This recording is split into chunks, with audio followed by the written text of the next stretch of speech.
Perhaps the biggest and most shocking and important thing about Dragon Ball Super Manga Chapter 34 from Toyotaro, one of the biggest and most important reveals in the history of the fandom, has been brought to us within the pages of this manga chapter by Toyotaro, and that is that we know what Dr. Rota's power is. But more on that later. Let's discuss Dragon Ball Super Manga Chapter 34, the continuation of the Tournament of Power within the manga. And in the last manga, Chapter 33, we left off with Frieza apparently betraying Universe 7 and teaming up with Frost to form a diabolical duo. Now, there have been some changes between the anime and the manga version of Dragon Ball Super. That's obvious. I mean, you should know that by now. But one of the things that did not change is that Krillin is the first one out for Team Universe 7. Frost sneaks up behind Krillin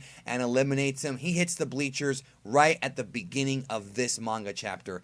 Honestly, it bums me out. I don't like this. I wanted to see a little more from Krillin in the manga version. I thought he was very much underutilized in the anime version. Here, he's pretty much set up to be fodder, set up to be a joke, and I really was hoping we'd see more of it. So that's already kind of a negative in my opinion, but that's only my opinion. But then, in what I consider to be a bit of a shocker, Dr. Rota from Universe 6 is the next one to be eliminated. So of course, Champa is not happy. He's making fun of Beerus for losing a fighter already, and then he loses one. But he chastises Dr. Rota and he tells him, wasn't your magic supposed to stop that from happening? And Dr. Rota says, I didn't have a chance to cast any spells. So we now know that Dr. Rota is a magician.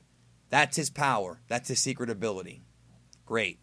So after eliminating Krillin, Frost continues his attack on Universe 7, but they are interrupted by the Trio de Dangers, the dangerous trio Lavender, Bergamo, and Basil from Universe 9. And that really becomes a big chunk of this manga chapter, the battle versus Universe 9. Universe 9, of course, being the first main opponent for Universe 7 here in this tournament. Not too different from the anime, but I feel like the anime version, because of the episodes before the tournament, gave us a little bit more build-up and was able to kind of build more heat between Universe 9 and Universe 7, you know, with those extra episodes with Seadra and Frieza and whatnot.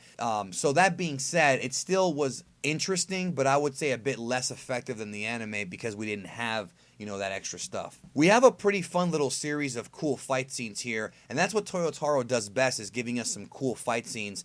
And Universe 9 rumbling with Universe 7. Everyone gets a shot. Piccolo, Tenshin Han, they all get a little bit of shine here. Gohan as well. And this part was a lot of fun to read. So while all of this is going on, Frost is still being a pain, and he eliminates Tenshin Han. So that whole episode in the anime with Tenshin Han getting that little bit of shine, that's done with. That's not even happening here. Frost has eliminated 2 members of Universe 7. So Toyotaro is quick to eliminate those whom he deems to be jabronis much quicker than the anime version did. Then Frost would set his sights on Roshi next. But our hero Goku, with help from Krillin screaming at him to get his attention, manages to come in there and save Roshi from elimination from Frost. Now, Frieza is still playing the mortal's game of chess here, and he tells Frost, don't fight Goku. He might be a little too strong for you right now. Pull back. I will deal with the Saiyans in due time. And I thought that's just funny because he's got this smirk on his face like we know this dude has something planned for Frost.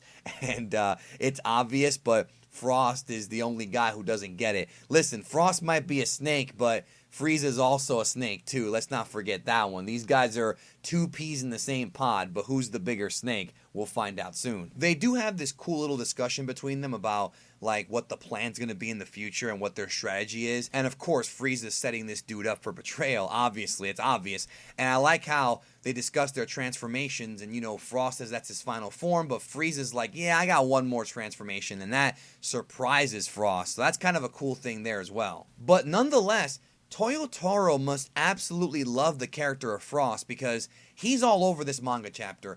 not only is all this stuff with Frieza going on and the humans, but the dude is going in there taking on Universe 9 and having fights with everyone. So this manga chapter really does focus a lot on Frost, which I really was not expecting, because in the anime version, we didn't get a real focus on him until later on with that whole ordeal with him and Roshi and whatnot. Here, Toyotaro takes a different path with the story. The idea here is that Frieza wants Frost to go all out from the beginning and eliminate some people, and then Frieza will step in and kind of take over for him. So he does that, and Frost goes in, performs very well, throws out some dudes. Very impressive stuff here, and Frieza comes in, and he's like, you did a good job, and Frost is like, okay, now it's your turn to take over, right? Then we have one of my absolute favorite moments of the manga. They did it in the anime too, but the manga version is so much cooler. So Frieza tells Frost, he's like, I forgot to mention one thing. Don't trust anyone. And he grabs Frost by the throat and literally like goes for like a choke slam, but instead he kicks Frost immediately out of the freaking ring.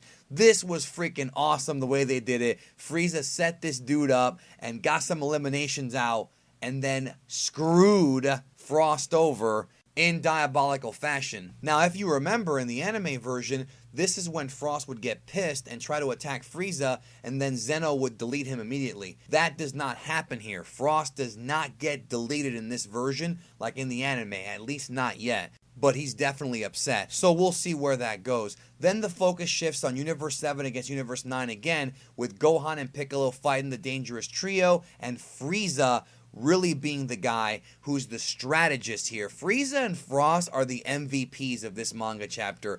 2 of the 3 Universe 9 Dangerous Trio corner themselves. Frieza eliminates them, leaving Bergamo as the final fighter from Universe 9. Bergamo is the last one in there. Piccolo has him cornered, and Bergamo tries to plead with Piccolo, saying, hey, maybe we could figure out a way we can all survive. You don't really want to see another universe get erased, do you? And then the MVP Frieza says, screw you, and kicks Bergamo off. Frieza did not give a damn. This was awesome. I loved this. And I also love that the focus is not on Goku. In the anime version, when Universe 9 got beat, it was Goku and Vegeta because it's always about them. But in the manga, Toyotaro, who has been accused of being a Goku fanboy and focusing too much on Goku, for this chapter, put the focus on Frost, Frieza, Piccolo, Gohan, other people besides Goku. So even though I was a little bit bummed out that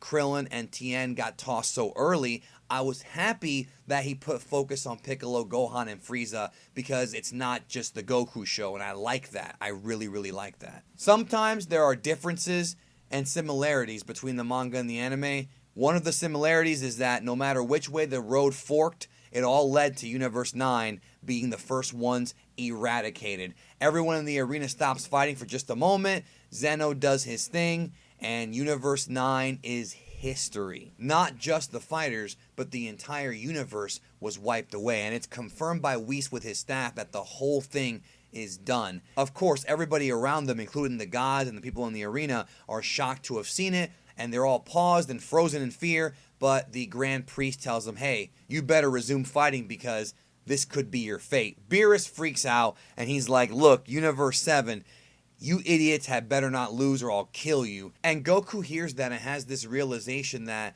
no matter what happens, Universe 7, if they don't win this thing, is doomed to be erased no matter what. So the stakes are high for them in this tournament. And that is the conclusion of Manga Chapter 34. Now, Manga Chapter 34 came out the same month that Dragon Ball Super's TV version was ending, but like I have done in the past, I will continue to cover the manga because there are going to be obvious changes, and for all we know, the series may give us some surprises in the manga version, possibly even going beyond this arc, or maybe some kind of twist that we're not going to see coming, so it's worth covering and worth looking at. So if you're out there, even if you don't like the Tournament of Power arc in the anime, I do recommend checking out the manga because there are some differences. I know you'll love some differences and you'll hate other ones, but it's still a worthy read. And with this manga chapter, even though I did not like what they did to the humans, it was a little too abrupt, I loved the way they wrote Frieza and the way they wrote Frost, and that whole little, interaction with them I thought was really, really cool, and I enjoyed that. So there's good and bad every month,